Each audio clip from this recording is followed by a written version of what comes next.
잠언 12장 25절입니다. 근심이 사람의 마음에 있으면 그것으로 번뇌하게 되나 선한 말은 그것을 즐겁게 하느니라. 아멘. 한 번쯤은 이런 경험이 있으실 거예요. 별로 큰일 아닌 것 같았는데 마음이 이유 없이 무겁고 아무 말도 하고 싶지 않고 누군가 좀 한마디만 해줘도 좀 눈물이 날 것 같은 그런 순간 마음이 많이 무너지는 것. 잠언 12장 25절은 바로 그런 사람의 마음을 그려주는 것 같죠. 사람에게 이런 마음이 있는 것은 성경에서는 모든 사람은 죄로 인하여 그 마음에 불안이 존재하게 되었다 라고 이야기하죠. 그 마음 안에 하나님이 계시지 않기 때문에 그런 것이에요. 그런 고민으로 살아갈 수밖에 없는 인생을 쇼펜하우어는 약간의 고통과 근심은 누구에게나 필요한 것이다. 바닥에 짐을 실지 않는 배는 불안정하여서 곧잘 나갈 수 없다라고도 얘기했습니다. 그러니까 배에 짐이 어느 정도 있어야 파도가 불어도 이제 견딜 수 있고 이런 것이 바로 고통과 근심이니까 고통과 근심이 있다고 해서 너무 그거에 대해서 괴로워하지 말고 그냥 살아라 라고 이야기했습니다. 참 많은 위로가 되는 것 같은데 그러나 그도 결국 그 고민으로 괴로워하며 죽었죠. 결국 우리는 수많은 철학자나 이런 이 세상에서의 현인이란 사람들의 이야기를 들어보면 이 고민의 문제는 인간이 해결할 수 없구나라는 것만 발견하게 되는 것입니다. 물건은요, 그 물건을 만든 사람이 고칠 수 있는 것이지 물건 스스로가 고칠 수 없는 것입니다. 사람은 사람을 창조하신 하나님께서만이 고치실 수 있는 것이에요. 그렇게 사람은 내 안에 문제점이라는 것이 인식이 되면 하나님께 나아가면 되는 것입니다. 문제는 요즘 세상은 내가 문제가 있다라고 인식을 하지 않게 하기 때문에 문제가 생기는 거예요. 그러나 내 마음 안에 그 문제가 있고 그 고민이 있고 이걸 해결할 분은 하나님밖에 없을 거야 라고 예수님 당시의 병자들이 예수님께 나아가는 그 마음처럼 하나님께 나아간다면 하나님은 그들을 내버려 두지 않으십니다. 그분은 좋은 말을 통해 우리의 영혼을 다시 세우신다. 오늘 본문은 이야기하고 있는 거예요. 오늘 번역된 성경에서는 근심으로 번뇌하게 된다라고 이야기했지만 원어로 번뇌라기보다는 굳게 한다라는 의미를 가지고 있습니다.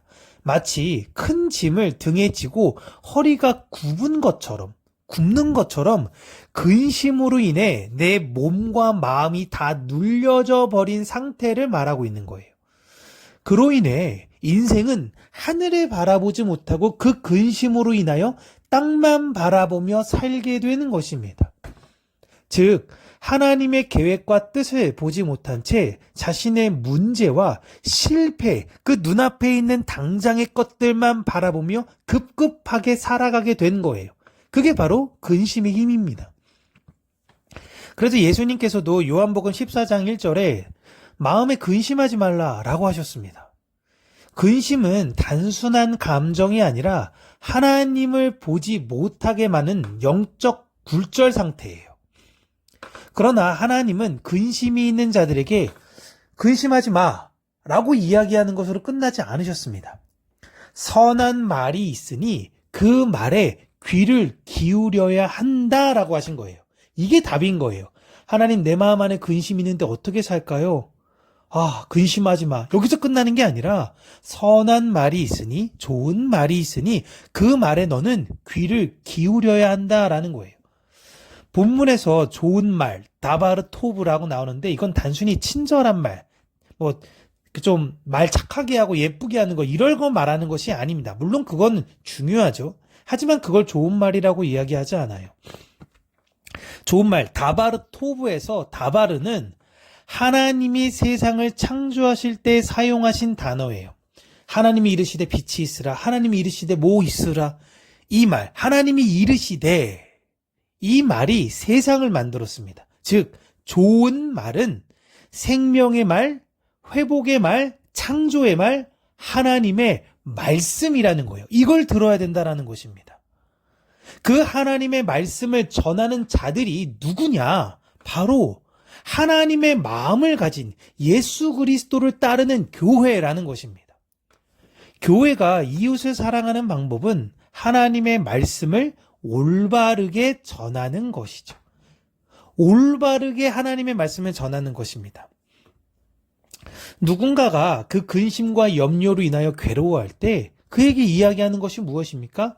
너에게 진짜 원하는 것이 평안과 자유라면 그 평안과 자유라는 것을 만드신, 너를 창조하신 하나님께 나아가. 그리고 그분의 너의 문제를 이야기하고 그 해결책을 하나님께 달라고 이야기를 해. 라는 겁니다. 그럼 분명히 하나님이 약속하셨고 네가 하나님의 사랑 안에서 새로운 창조물이 된 경험을 하게 될 거야 라는 이야기를 전해주는 거죠. 이게 바로 좋은 말이다 라는 것입니다. 하나님은 오늘도 당신의 백성을 통해 좋은 말을 세상에 흘려보내십니다. 낙심한 사람들이 있다면 그들을 위로하고 하나님이 함께 하세요 라는 진리를 이야기해 주는 거예요.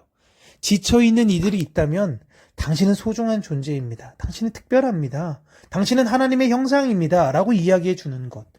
그렇게 하나님의 통로가 되는 언어 사역자로 너는 안 돼. 너는 그러니까 문제야. 이런 걸 하는 것이 아니라 회복에. 왜냐? 하나님을 나를 살리셨기 때문에 그 하나님께서 당신도 살리실 수 있다. 라는 그 믿음의 이야기, 그 사랑의 이야기를 전해주는 언어 사역자로 사는 우리 모두가 되기를 주님의 이름으로 축복합니다.